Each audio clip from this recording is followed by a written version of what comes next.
Yo， 歡迎收睇 JB 單車兄弟啊！喂，我哋 YouTube 訂閱人數咧唔夠人啊，咁大家睇片之前咧，記住幫手訂閱咗先，咁咧跟住先睇我哋呢條片啦。咁今日咧好開心嘅，咁我哋又翻嚟文仔單車啦。咁今日咧就翻咗架新車嘅，咁其實咧翻咗2個禮拜噶啦。咁呢一架咧就文仔啱啱新鮮滾熱辣咧砌起咗嘅成車，準備交貨噶啦。咁今次我哋所講嘅呢部 Coco 咧，咁就技術含量係好高嘅。咁我之後咧就會慢慢逐樣嘅 feature 咧，慢慢同大家講解嘅。咁我哋跟我嚟啊，即刻睇呢部車啦！係啦，咁咧頭先咧我就講咗點解要嚟文仔單車啦。咁我哋驚大家咧唔知 Chapter 2係一個咩牌子啦，咁我就快講一下佢嘅背景資料啦。咁佢原先咧有間母公司咧叫做 Neopride 嘅，就做帆船嘅，咁好出名嘅。咁就幫呢一個奧運會咧係做指定供應商啦，供應器材啦。咁之後咧佢哋賣咗盤啦，咁佢哋咧就覺得單車有得做喎，咁之後咧佢哋就整咗一間叫 Chapter 2嘅一間公司啦，專去做 road bike 嘅。咁樣就係少少資料啦。咁未睇上集啊，撳翻右上角個 link 睇翻啦。話說咧 Chapter 2咧有2部主打嘅空力車嘅，咁依家你官方網站都見到佢賣緊嘅。咁舊款咧叫 Rare， 新款我呢部隔離我呢部咧就叫 Coco 嘅。咁 Rare 嘅優勢咧，佢係會價錢係平少少、輕少少，同埋有個reverse 嘅 seat post 啦，可以正反裝啦。咁亦都 Rare 亦都會有rim 版同埋 disc 版嘅。咁但係 Coco 咧就淨係得 disc 版嘅啫。咁呢個就係 Rare 嘅優勢啦。咁 Coco 咧就有好多新技術嘅。咁我接住落嚟咧就會同大家講一講呢個新技術啦。係 Coco 有 Rare 係冇嘅。咁咧 Coco 咧就係一個空力架啦。咁佢個模擬話咧就其實用英文嚟講咧就叫 to soar， fly。咁咧就中文嘅翻譯咧就係翱翔，飛翔嘅。咁解釋晒啦。咁佢 aero 啊嘛，因為咁而家 Coco 咧就有2個顏色嘅。咁有一個咧就係亮黑色，另外一個咧就係一個藍底配綠色，好似間條形狀，好似流星咁樣嘅拉花嘅。咁我依家現場睇咧個真實嘅顏色咧就會比較暗色少少嘅，啞色少少嘅。你官網睇會好靚身嘅，咁我覺得現場睇靚啲嘅。呢個我自己覺得啦。咁係啦，快手咁講一講呢架新車有啲咩特點先。咁佢咧就係走呢一個嘅全內線嘅，同時兼容機械同埋啲電子變速系統嘅。咁佢就100% 係日本製嘅 Toray 嘅碳纖車架啦，一體成型前叉，一體動力handlebar 叫 Mana bar， 咁呢個要另外加錢選配嘅 T47BB。咁佢一個好新嘅一個 feature 咧就係吸震座管啦，有2段嘅舒適度調校嘅。咁佢立管同埋下管嗰個位置咧就做咗 cut out 偷位咧，俾佢裝啲闊身啲嘅車胎嘅。咁最闊 maximum 最闊車胎可以裝到32mm 啦。咁貫通軸方面咧就前就12×100mm啦，後就12×142mm 啦。咁就要第一樣嘢要講咗先嘅。咁我哋因為頭先講咗有4樣元素啊嘛，就係佢嘅 feature 啊嘛。咁我輕輕講一講呢4樣元素啦。第一樣元素就係空力。第2樣元素就係配合度，第3樣元素就係比賽，第4樣元素就係重量嘅。咁我哋由重量開始講起先啦，因為重量比較易講啊嘛。咁佢車架方面咧，中碼咧就係1139 gram 嘅。咁一體前叉就420 gram 啦，座管咧就135 gram。咁佢個 Mana bar 咧就395 gram。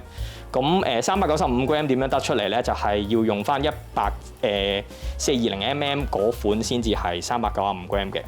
咁你計一計加數啦。咁佢 total 咧就係從2089 gram 嘅。係啦，咁我 Billy 仔咧就準備咗個改裝例子俾大家參考下啦。咁假設你一個 Shimano 嘅大 fans 啦，而又着重性價比嘅車友仔啦，咁我會介紹大家用呢一個 Shimano Ultegra 嘅 Group Set 啦。咁我會將個 breakdown 啊、重量啊打喺熒光幕度嘅。咁如果你 budget 再充裕少少呢，咁可以再升級上去 Dura Ace 嘅組件啦，咁會再輕多少少嘅。咁咁大家 enjoy 下我 plan 車啦 ，thank you，thank you。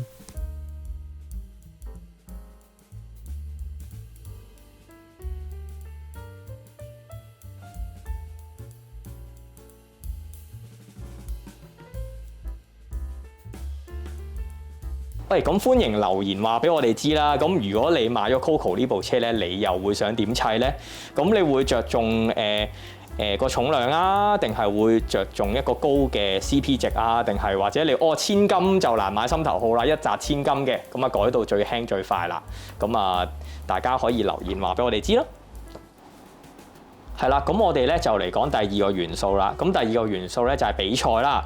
咁我哋睇一睇我哋畫面張圖先啊。咁為咗增加呢一個嘅車架剛性咧，咁Coco 所有 size 嘅車架咧就全部都會使用呢個一體乳膠深母成型技術嘅。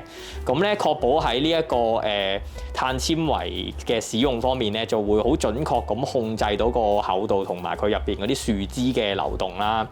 咁同埋佢頭管同埋BB 嘅周圍咧，咁都使用咗呢個嘅高強度嘅Toray Carbon 啦，咁增加咗車架三角位嘅扭力強度啦，同埋增加咗呢個車架整體嘅性能嘅。咁我再講另外一個元素啦，咁就係呢一個嘅 Aero， 即係空氣動力嘅呢一個方面啦。咁佢行呢一個傳內線啦，咁我哋又可以睇翻呢張圖啦，畫面呢張圖啦。咁佢透過呢一個整合走線咧，咁 Coco 呈現出嚟嘅感覺咧就係好簡潔嘅，同埋好 Aero 嘅。咁前叉同埋頭冠咧，咁會一體化啦，咁一個好無縫嘅優雅嘅。咁另外啦，咁啊我亦都好知道大家咧，咁啊好中意睇工程圖嘅，咁我仲有第二張工程圖嘅。哇，係咪好似砌 LEGO 咁樣咧？啊，咁啊呢個位大家可以睇到啦。咁Coco 嘅車架咧，咁配合埋呢一個一體嘅 Manor Bar 一齊使用嗰陣時候咧，咁就係最 aerodynamic 嘅一個優勢就會得到釋放晒出嚟㗎啦。咁另外咧，佢今次咧個好特色嘅設計咧，就係我唔知大家會唔會好中意踩單車環島去旅行咁啦。佢今次會有一個好實用嘅 Quick Fit電片系統啊，咁可以好輕鬆咁樣咧，將個車把高度咧升降啦。咁個做法就係拆走個 Manor Bar 啦，咁扭鬆幾粒螺絲啦，咁就可以加減佢呢個 Quick Fit 嘅 Spacer 嗰隻戒指咧，咁就可以加減㗎啦。咁亦都要講一講少少個 Manor Bar 啦。咁 Manor Bar 個 size 咧就由呢一個長80mm 乘400mm 闊，至到120mm 乘呢個440mm 嘅闊度咧。咁佢每大一個 size 咧就會增加10個 mm 為之大一個 size。係啦，咁Coco 作為一部空氣動力學嘅車架，咁佢工程師咧亦都會擺咗好多 aero 嘅特性落去啦。咁又可以睇翻畫面呢張圖啦。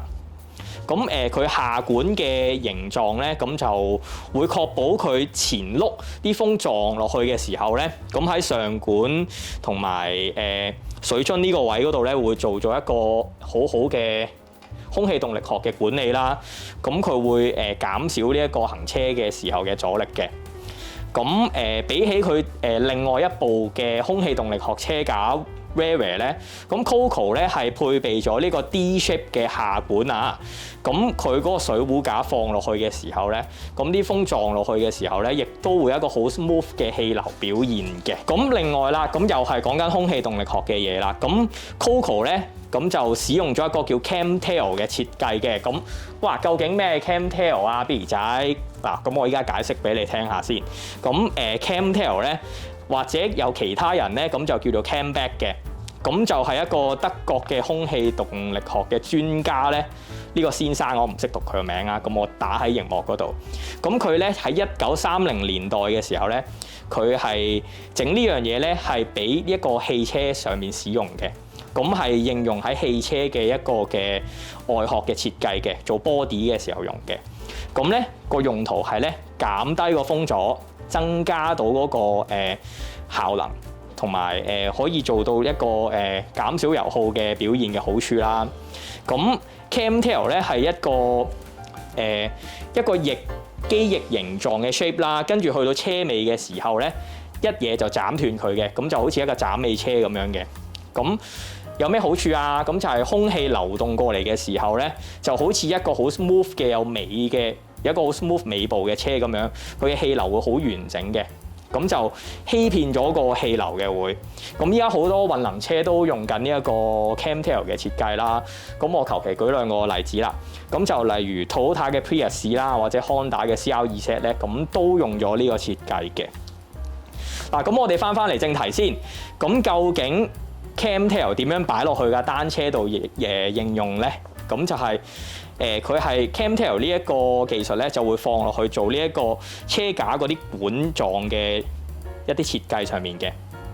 咁就唔同傳統嘅空氣動力學嘅車架嘅。咁佢傳統嘅空氣動力學嘅車架個管嘅 shape 咧，就會比較似一個好似水滴咁樣嘅形狀嘅。而 Camtail 咧就會斬尾嘅。咁我再講一講啦。咁 Coco 咧應用咗喺 Camtail 嘅設計擺咗喺邊度咧？究竟咁就係擺咗喺個頭管啦、下管啦、座管啦同埋立管嘅。咁我屏幕我就會 show 翻俾大家睇。咁佢官網佢有個 VR 演示嘅，咁我俾翻大家睇嘅。咁順帶一提啦，咁其實佢之前嘅車咧都應用咗 Camtail 技術嘅。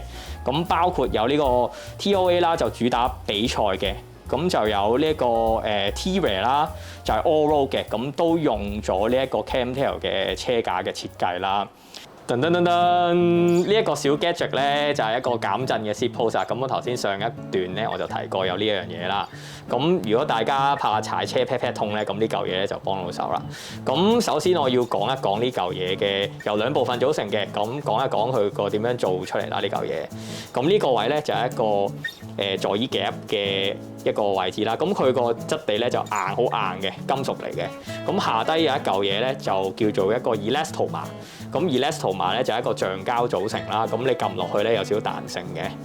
咁呢嚿嘢咧有啲咩特別咧？咁如果你用咁樣嘅方法去裝咧，官方網頁咧就叫1號位置嘅。1號位置咧，咁即係硬嗰邊向上啦。咁你踩落去用到呢個嘢踩落去架車度有咩感覺咧？就硬淨啲，出力好啲，快啲嘅。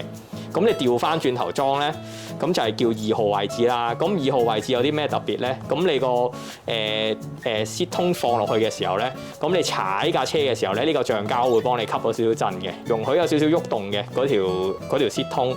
咁咧你踩上去咧就會增加舒適度嘅。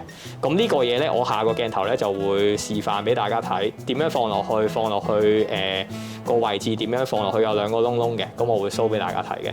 Thank you。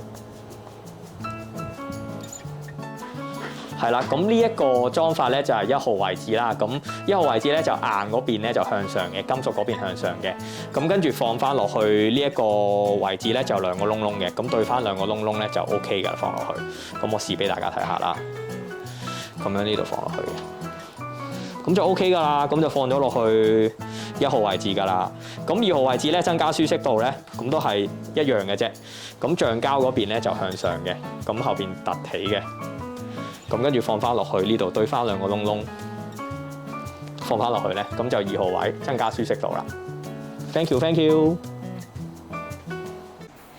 係啦，咁我要最後尾要講一講啦。咁呢部車嘅車主咧，咁佢就諗住會裝一套 Shimano Ultegra 8070嘅電件落去嘅11速嗰套啦。不過佢依家咧就未砌晒嘅架車，咁就叫做可以落到地啦，咁架車落到地影得靚啲俾大家睇下啦。咁最後尾啦，咁如果大家聽到話好心動啦，咁大家可能好想知啦，個官網賣緊幾錢啊？咁呢部 Coco 咁買車又包啲咩啊？咁我略略講一講啦。咁個車架咧就會包括成個車架啦、頭叉啦、個 headset 啦、座管啦、貫通軸啦、Quick Fit 戒指啦。咁要記住啦，咁個一體空力把 Mana Bar 咧係要另外買嘅。咁其實咧，我之前一開始片頭講過啦，咁佢有兩隻色嘅，咁亮黑色嗰款咧，咁就美金3549嘅，咁藍色底綠色流星款呢一款咧就係3699美金啦，咁呢一個一體空力把 Mana Bar 咧就係賣緊699美金嘅。咁我最後尾咧，咁亦都分享翻少少佢嘅騎乘幾何方面嘅嘢啦。咁Coco 嘅騎乘嘅參數咧，咁我會講 stat 同埋 reach 俾大家知啦。咁佢個 stat 咧就540嘅，咁個 reach 咧就382嘅。我計係 M size 啊。咁 for 大家 reference 咧，咁啊講埋Rare 啦 ，Rare 又係 M size 嘅，咁個 stat 就541，咁就 reach 就382嘅。咁大家踩出嚟嘅感覺應該差唔多，因為1mm 係好難踩得出個分別嘅。咁我可以咁樣講啦，兩部車都係會有相似嘅幾何啦。咁呢個結論嚟嘅。咁要講翻佢另外一部車啦，咁我之前有講過啦，咁 Chapter 2咧有部 TOA 啦，咁佢個 stat 係552嘅，咁個 reach 係381嘅。咁呢部比賽型嘅 TOA 咧對比 Coco 咧，咁 TOA 會有一個相對高嘅 stat 啦，因為佢552啊嘛 ，Coco 就540，咁就相差咗1.2 cm 嘅。咁reach 咧係相若啦。咁就所以咧個騎乘姿勢咧，咁就會 Coco 比較趴啲嘅，咁 TOA 就比較冇咁趴嘅。咁對於柔軟度啊、核心肌群嘅要求咧，咁就 TOA 會比較寬容啲嘅。咁呢架會比較空力啲啦、進取啲啦，騎落去。咁呢個亦都係一個睇參數而得出嚟嘅結論嚟嘅。咁最後尾啦，咁大家睇咗咁耐啦，咁唔知大家又中唔中意呢部 Coco 咧？咁佢用咗咁多新技術咧，咁唔知大家又聽唔聽得明咧？嚇！你笑啊？你明啊？明就唔係好明啊，不過聽落就好有計啊！大家對於呢部車有啲咩睇法咧？咁歡迎喺留言區話俾我哋知啊！咁記住啦，最緊要訂閱同埋 CLS。咁啊，我哋就應該今集去到呢度啦。咁就我係 JB 單車兄弟嘅 Billy 仔啊。咁多謝大家收睇啦 ，thank you。